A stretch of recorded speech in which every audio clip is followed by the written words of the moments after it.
Hi everyone, and welcome to Module 4. I know some of you started working on it already, so fantastic. Sorry, it's taken me a few days to get this up. It's been kind of a crazy week. Okay, so going back to doing some more genre analysis this week with different genres. So you've been working on narrative, and now we're going to get into some others here, using similar tools that you did for the narrative and working through the LIP, doing deconstructing different texts, and thinking about how this is going to look in teaching is a big objective as well. So the big online activity that you're going to do this week is read an article and have a discussion, a written discussion, and I will show you what that is going to look like. And the deadlines are sensitive since we need you to everyone to interact with each other. So it's open now for posting, and some people have already posted, and then but your initial post is due Saturday at noon. You're going to continue the discussion through the weekend, finishing by Monday night. You're going to work more on your narrative writing assignment. There's another quiz, and see in the announcements how to look at your results from the first quiz. And then I will also be looking at those and kind of collating maybe some common things that we all need to look at from there, and I'll bring those to class next week. You feel free to also email me some questions too. Okay, for the narrative writing assignment, you are going to be doing the processes, and I will put up an example of what I did. I found it easy to do it with color coding with the different ones. And again, you're looking for patterns, and we'll discuss these in class next week. So with narrative writing, is there a particular pattern in process type? And if there is, why is it useful to know that? And if there's not, why not? So what about the genre lends itself to certain types?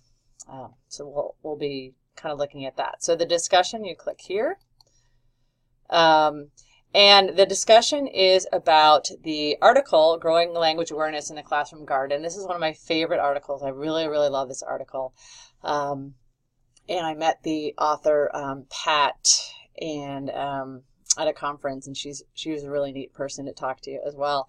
So I'm hoping that you will enjoy it too, and you'll see how you can start to make use of some of these different things on genre in your classrooms is why you're reading that. So to see the prompts for this, you can either click on one of the threads or you can see here. So this is so you see what I did there. And basically it's pretty open-ended. I'm just searching out. The purpose of this is to talk about what you're thinking about so far, and the thinking about particularly this reading. So that is the discussion. And then looks like what I don't say, and you're probably wondering, is how many kind of responses do you need to go in to look at what, how many times do you need to respond to other people? So I'll tell you now, then I'll edit those instructions. So generally, I think it's good practice to respond to 3 people, and then make sure that your responses are relating really back to the reading, and also that you are trying to push the discussion along. So challenge each other, ask questions, and then so respond to three people. And again, let's try to make it so that everyone gets some discussion on their threads. And it's a big class, so you kind of might need to look through and sort of see kind of what's going on. You can do that. Look, if you click here, you're going to see a response, and then no postings here as well on it. So that's kind of how you can sort of navigate that and figure out. What else? I will be going in as well, and kind of throughout the weekend, and putting some questions or things to think about. So you might see me in there like that, but mostly I'm going to leave the discussion to you to really develop and form your own kind of community of learners here.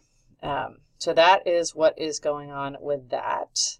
Let us go back to the module. Let me just double check here whether there was anything else I needed to tell you. I think that is everything. Again, I'll put the instruction here about how many people to respond to. And I'll remember to go back and look at your own posts or your own threads and respond to what people have written in yours. The idea is you start the discussion and you keep kind of going with it throughout the weekend and finishing up on, what do I have here? Finishing up by Monday. Is that right? Yeah, that's right. Okay. All right. Thanks, everyone.